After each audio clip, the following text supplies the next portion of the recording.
Haleluya, haleluya. Selamat datang dalam program kita Kamu Hebat. Saudaraku, kamu hebat. Kamu hebat bukan karena kamu tidak punya kekurangan, tapi karena kamu hebat karena ada Tuhan yang telah memilih, mengampuni, menyertai kita dan mengangkat kita sebagai warga kerajaan sorga. Dan hari ini kita ada dalam perbincangan yang asik, diskusi yang menarik bersama dengan seorang hebat. Ada dua orang. Yang satu adalah Buce. Buce, apa kabar? Baik-baik Pak Gilbert. Puji Tuhan. Buce juga punya YouTube channel. Iya. Judulnya apa? Buceli. Buceli. Buceli, iya kan? Dan banyak wawancara yang asik-asik. Dan Buce lokasinya ada di Los Angeles. Dan beliau juga adalah bagian dari diaspora. Iya. Jabatannya apa, Buce? Saya salah satu eksekutif board dari Indonesia Diaspora Network Global. Wah. Terus nama aslinya Bruce Lee kan? Itu masih ada saudara sama Bruce Lee yang saudara jauh, sama-sama Lee-nya. Dan sama-sama Bruce-nya. Dan bersama dengan kita juga ada Pak Tony. Pak Tony adalah pimpinan dari Kikasuki, salah satu Kikasusi, bukan Suki, Kikasusi, salah satu sushi yang paling terkenal, paling terhebat dan paling terenak. Baru saja saya nyobain hari ini, saudara. Dan kelihatannya beliau adalah fans berat dari Lakers, makanya saya pakai baju Lakers, ya kan, karena kemarin baru nonton, terus wah, banyak urusan Lakersnya. Jadi kita akan berbincang-bincang bukan soal Lakers, tapi mungkin juga, ya kan, dan kita akan jumpa. Pak Tony, haleluya. Haleluya. Selamat datang dalam program kita Kamu Hebat. Ya, terima kasih atas waktunya. Nah, ini ada banyak Lakers, kenapa ini? Ya, sudah fansnya Lakers. Oh begitu? Mulai datang ke Amerika. Ya, dulu mulai SD udah main bola, basket bola. Oh, ya, dan waktu itu saya dengar masih di Malang. Ya, di Malang. Lahir di Malang, ya kan? Sekolah di Malang sampai SMA. Dan dari SMA. SD sudah main basket? Ya, betul. Dan sampai Los Angeles tahun berapa? Tahun 77. Tahun 77. Oh, itu zaman siapa? Karim Abdul Jabbar itu? Iya, betul. Ya, wah, Karim Abdul Jabbar. Kenal? Sudah tahunya cuma Jabar, Jawa Barat. Karim Abdul Jabbar. Terus yang terkenal lagi siapa? Kobe Bryant. Dulu Magic Johnson dulu. Magic Johnson. Yang seru ya itu tahun 80-90 Magic Johnson. Magic Johnson, terus Shaquille O'Neal. Ya, baru tahun 2000 pindah ke Staples Center. Dulu deket sini Forum, Pak. Oh. Arenanya deket, enak. Cuman dari office ini 15 menit. Wow. Jadi, sekarang mah 1 jam ke Staples Center. Dan macet lagi. Macetnya ini ya. Lalu kemudian Shaquille O'Neal, sekarang yang terkenal Kobe Bryant dulu. Terus beliau meninggal dan sekarang yang terkenal LeBron James. Anthony Davis. Anthony Davis juga ya. Wah. Nah, ini seru ini. Bagaimana ada orang Indonesia tetapi justru urus restoran Jepang.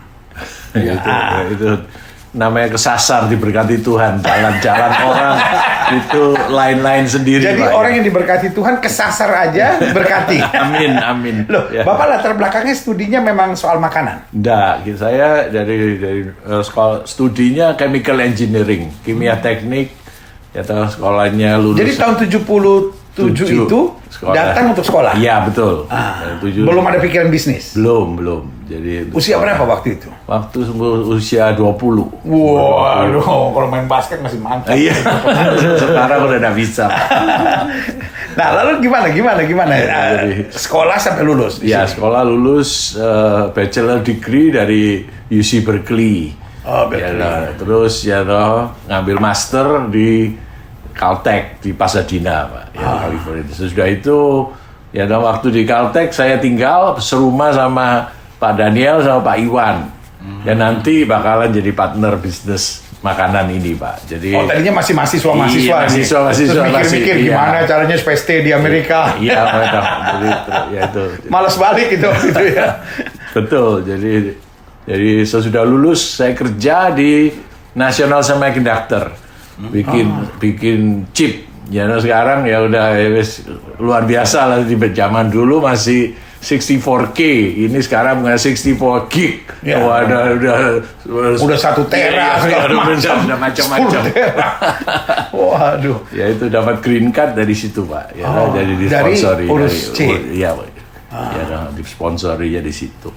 Sesudah itu kita buka restoran, maunya untuk invest lah. mau buka restoran kecil-kecilan. Itu tahun 84, ya, kita buka restoran namanya Edoko. Edoko. Ini restoran Jepang? Ya, restoran Jepang. All you can eat Japanese food. Ya, ada sushi, ada teriyaki, ada tempura, ada Chinese food, ya macam-macam lah. Ya toh, sesudah itu ya lumayan berhasil, jadi mau buka lagi. Jadi saya pertama itu invest ini kayak franchise, itu franchise, ngomongnya franchise. Tapi franchise-nya yang enggak betul. Jadi kita dibohongin lah asal ngomong kasar. Jadi kita terpaksa saya ngerja sendiri. Jadi saya sementara berhenti bilang minta sabbatical dari kerjaan saya. Terus ya udah. Dari chip itu? Iya, chip itu. Akhirnya pindah. Ikut bantu nangani Edoko ini? Iya, untuk kerja di situ. Sesudah itu karena agak berhasil, jadi kita hatinya nggak besar sedikit, ya mau buka, ya yang restoran sendiri lah. Makanya tahun 86 kita buka restoran Kika di Beverly Hills, Rodeo Drive. Wah, mimpi besar. Ya itu mimpinya besaran, ya itu mimpinya besaran. Bukan Orange County ini Beverly Hills, artis-artis. Iya betul, banyak artis-artis tapi nggak ada duit lah, kosong. Betul. Ya itu kita in trouble lah, ngomong kasarnya itu ya struggling gitu, restorannya sepi, gak ada. Jadi kita ya nyoba macam-macam lah. Ya itu waktu itu kalau karena lagi struggling ya saya jadi tukang cuci piring, yang bersihin, janitor, jadi bartender, jadi sushi chef, jadi manager, jadi owner, segala dikerjain. Jadi suatu hari, Kika restoran ini? Iya, suatu hari itu saya ada bar ini ada customer datang, yang itu di kayak mall gitu kecil, dia datang tiap sore jam 5 dia udah selesai kerja, ya loh, minum bir, saya yang serve, terus dia bilang begini, namanya Michael, cuman saya, dia bilang, Pak Tony, dia art dealer, dia bilang saya mau jual art, apron, ya toh, yang ada Van Gogh ke dalam supermarket. Iya. Terus dia bilang dia ke supermarket yang Safeway di West Hollywood, itu di dalam situ ada sushi. Dalam supermarket itu ada jual sushi. Itu susinya zaman tahun itu 87 lah, kira-kira 87. Itu siapa yang seminggu 10.000 US. Ya udah kaget maksudnya. Iya, di dalam yang wah ini sukses ini. Ya kita udah namanya gak ada kerjaan, ya udah malamnya begitu tutup, itu kebetulan supermarketnya buka 24 jam, Pak. Safeway. Ya, Safeway open 24 hour. Jadi kita tutup 9:30, chef saya ajak. Saya lihat ke situ, beli beberapa, saya bilang, wah ini mah kita bisa bikin. Sushi mah ya tinggal beli boxnya aja. Ya itu, dari situ besoknya langsung saya cari kontainer, ya udah menawarkan sushi itu ke supermarket. Dan supermarket yang sama? Enggak bisa, mesti cari yang lain, kan dia sudah ada yang lain dari itu. Jadi ya di situ timbulnya gagasan, idenya keluar jual sushi dalam supermarket. Oh, Michael ini malaikat. Jadi, kalau Tuhan bekerja ada aja ya. Jadi dia bilang ini yang saya tidak pernah lupa, dia bilang, Tony, kalau kamu bisa jual supermarket kan supermarket ada ribuan, suatu hari kamu jadi king of sushi. Ini omongannya dia, ini aku sayangnya saya tidak bisa cari orangnya ini, si Michael ini. Dan udah nggak ketemu lagi sampai sekarang? Ketemu, saya tidak tahu last name-nya, saya tidak tahu. Ya saya cari-cari. Padahal dia savior buat. Iya, betul. Di tengah terpuruk. Iya, betul. Dan ini juga bukan orang yang penuh Roh Kudus. Hari-hari cuma minum bir aja. Tuhan bisa pakai siapa saja kan. Makanya kita harus mengasihi, luar biasa. Terus gimana? Ya kita mulai dah nawarin ke supermarket ya banyak rintangan lah Pak. Waktu itu ya dalam supermarket belum ada sushi. Isna ya hari ini kalau Bapak ke supermarket di Amerika tiap market sudah ada sushinya. Karena udah 34 tahun, 36 tahun udah zaman udah saya ini salah satu pelopornya sushi dalam supermarket. Jadi semua orang ya waktu itu dia bilang mana bisa kamu jual sushi di market. Supermarket itu kan barang yang long shelf life. Oh iya. Sementara Ya, sushi hanya berapa hari Ini kan saya khususnya saya jual sehari, besok buang. Ini dari dulu, ini prinsip saya mau quality, high quality.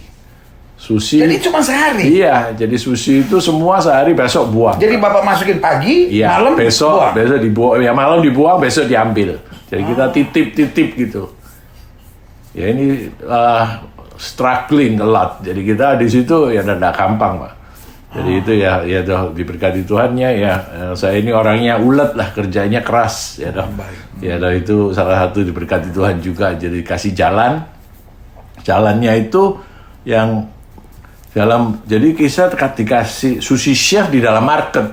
Jadi orangnya kerja dalam supermarket. Oh jadi Bapak tawarin yang ini Iya. kurang sukses? Iya, kurang sukses. Karena ya itu, kalau hujan, wah udah gak ada yang beli, buang, Kalau ada apa, masalah apa, sepi, Jadi itu kurang sukses. Tapi kita, salah satunya kalau ada orang, sushi chefnya kerja di dalam market, jadi orang customer bisa lihat, oh ini fresh ini, benar-benar dibikin. Jadi waktu itu kan semua orang makan sushi kan di depan sushi chef. Iya. Langsung yang muter-muter ya kan? Jadi dia ngambil langsung makan dibikin. Jadi dengan adanya orang kerja di situ kan pikiran wah ini fresh ini item. Wah, iya betul. Jadi itu breakthrough-nya ada di situ, Pak. Jadi berkati Tuhannya memang di situ. Jadi pelan-pelan jadi kita ya itu. Tapi ya tetap salah satu kita jaga quality sampai hari ini. Jadi kita kalau high end, the highest end punya produk. Oh, jadi mulai kapan bisa masuk ke Whole Food? Mulai Whole Food itu ya ini rame juga, panjang juga ceritanya. Jadi kita dulu ya itu namanya malaikat itu bentuknya macam-macam. Jadi waktu itu tetap masih di Beverly Hills. Saya kan jadi waiter lah. Jadi antara owner sama waiter. Iya, jadi regular customer. Dia datang suatu hari duduk, dia bilang dia cerita lah, gimana dia orangnya baik sih. Gimana bisnismu, dia kasihan kok saya struggling gitu cerita-cerita. Dia suatu hari dia ngomong, saya bilang, oh ya saya sudah mulai jual supermarket. Terus dia bilang, ini ya, kamu kalau mau coba, saya waktu itu apapun saya kerjain, Pak. Yeah. 7-Eleven, yang kita delivery 4 box, pokoknya serba terjang lah. Yang penting punya jadi duit pokoknya hidup, cari jalan lah. Memang kita nggak tahu bisa untung, nggak tahu, pokoknya siapa tahu. Dia bilang ada supermarket natural supermarket namanya Mrs. Gooch. Oh, Mrs. Gooch. Ya, jadi Mrs. Gooch itu ya kecil. Dia bilang dia ada beberapa mungkin 5-6 market. Ya saya kan namanya orang itu ya segalanya coba toh. Jadi saya telepon Mrs. Gooch, bawa sampel, ya ke sana dia bilang, wah ini kita natural market, satu, gula tidak boleh, kedua brown white rice tidak boleh. Loh kamu bolehnya apa? Saya ini orangnya kreatif lah salah satu. Oh bolehnya honey boleh, satu brown rice. Nah jadi ya udah, chef saya tak panggil ayo, Kisan. Bikinin sushi brown rice pakai honey. Nah, di sini jadi kita ngasih sampel, dia bilang oke, masukin. Ya waktu itu kecil sekali, marketnya itu mungkin seruangan ini, kecil-kecil. Tapi kan waktu ya secara langsung sekarang jadi besar. Jadi tahun di situ kita delivery, jadi kita salah satu yang brown rice sushi itu yang menciptakan kalau bisa saya bilang Kika Sushi ini yang start the business. Gara-gara tekanan dari natural itu. Iya, customernya yang minta jadi kita harus minta apa kita ikut. Sudah tahun 95 itu dibeli sama Whole Food Market. Naturalnya ini. Iya, yang Mrs. Gooch's-nya ini. Ya Whole Food Market dia ada di seluruh Amerika toh. Jadi ya itu kita lama-lama ikut berkembang. Oh, jadi gara-gara Miss Good-nya ini dibeli oleh Whole Food, jadi ikut. Wow. Saudaraku gini, mujizat itu terjadi seringkali di luar logika kita berpikir. Jadi hidup ini benar, yang penting taat, yang penting kerja keras dan berlaku firman Tuhan. Orang yang setia dalam perkara kecil, Tuhan berkati dalam perkara yang lebih besar. Ya kan? Intinya pokoknya press on, press on, press on. Jangan cepat putus asa, jangan cepat menyerah.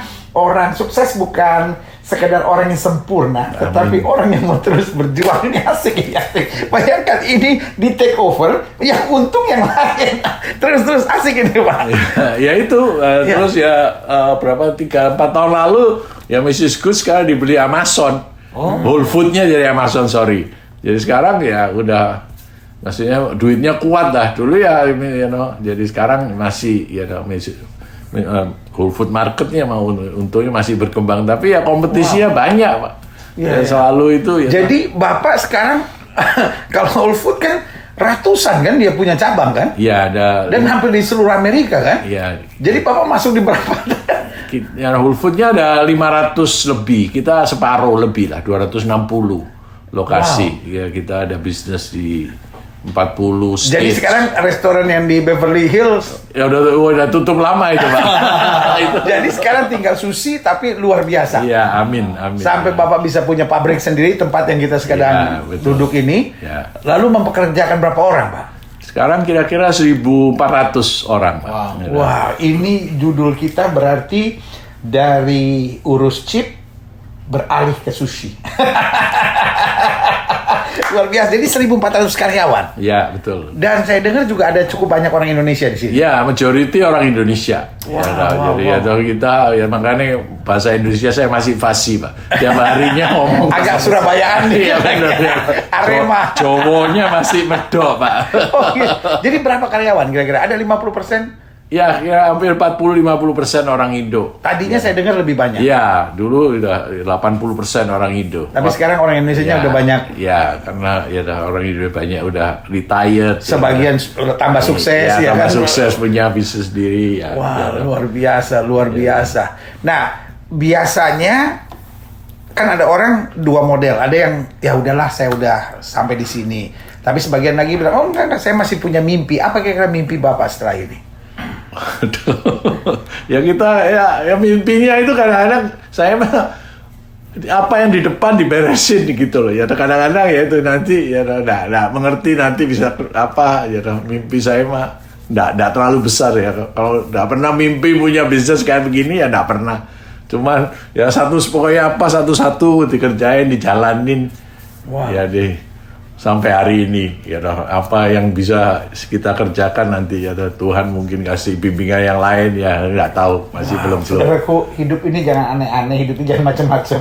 Pokoknya apa yang ada dikerjain aja yang terbaik ya kan. Waktu ini sama seperti sekolah, kalau ujian SD lulus pasti naik SMP, nggak usah mimpi suatu saat saya akan jadi insinyur gitu, nggak usah, lulusin aja dulu SD lulus nanti SMP lulus pasti SMA dan terus dan benar kata firman Tuhan, orang yang bertahan sampai kesudahannya itu ya akan boleh selamatnya. Bu Cek, ada yang mau ditanyain Bu Cek? Iya, saya mewakili masyarakat LA, Pak Tony. Ya. Jadi mengucapkan terima kasih karena Pak Tony ini memberikan lapangan kerja banyak sekali bagi orang di LA nih. Itu beliau membantu banyak orang gitu, dan yang dibantu kan punya keluarga Pak Tony ya, Amin, Pak ya. Gilbert. Dan itu berarti kalau 800 orang aja dengan keluarganya itu sudah sekitar 4.000 orang diaspora Indonesia dibantu. Luar biasa. Terima kasih Pak Tony. Sama-sama. Dan walaupun Pak Tony tidak ahli sushi awalnya, Iya. kan, tetapi benar kata Pak Tony bilang tadi, pokoknya saya kemanapun Tuhan tuntun, Iya. saya jalanin aja. Satu langkah di depan, dia ada step, Tuhan kemudian menyediakan satu batu lagi, beliau ke situ gitu. Ternyata itu tidak pernah kepikir Pak Tony ya punya ini. Tapi kira-kira ilmu kimianya masih berlaku nggak sekarang di masa urus sushi? Jadi menurut saya untuk sekolah ini penting sekali karena sebetulnya sekolah itu dikasih rumus suruh memecahkan. Jadi sama tuh, hidup itu kan memecahkan persoalan. Oh, jadi tidak pernah ada yang salah. Iya, jadi ada rumus ya toh. Nanti 1 tambah 1 jadi 2, contohnya begitu ya toh. Jadi ada demikian juga masalah hidup begini. Jadi nanti ada masalah apa dipecahkan. Jadi problem solving. Jadi sekolah ini saya kan salah satunya research, waktu di Caltech kan juga research. Jadi researchnya itu ya you try to find something yang orang ya nggak pernah kesana lah, nggak pernah ketemu toh. Kita berusaha menemukan sesuatu ya di situ. Wow. Jadi itu prinsip sayanya dari dulu begitu. Mungkin ada kalimat penutup yang Pak Tony mau sampaikan buat pemirsa Kamu Hebat sekalian? Enggak ya, being humble ya, kerja keras ya toh, percaya Tuhan mesti kasih rezeki, kasih berkat lah ya toh. Itu saya rasa ya toh. Wow. Semua itu yang paling penting ada di situ. Wow, saudaraku, ini rahasia bukan dari seorang filsuf, tapi dari seorang yang berjuang dari bawah, sering mengalami kegagalan-kegagalan. Tujuannya apa, jadinya apa, ya kan, sekolahnya kimia, tetapi arahannya kemudian jadi Kika Sushi, salah satu sushi yang terbesar di Amerika ini. Dan bukan dimiliki oleh orang Jepang, ada orang-orang Jepang yang bekerja, chef-chef ahlinya, tetapi justru dimiliki oleh orang Indonesia. Dan prinsipnya ada 3 hal. Yang pertama, being humble, rendah hati aja, belajar ngalah, belajar berjuang, belajar nggak cepat putus asa. Lalu yang kedua, kerja keras, jangan neko-neko, jangan aneh-aneh, jangan macam-macam.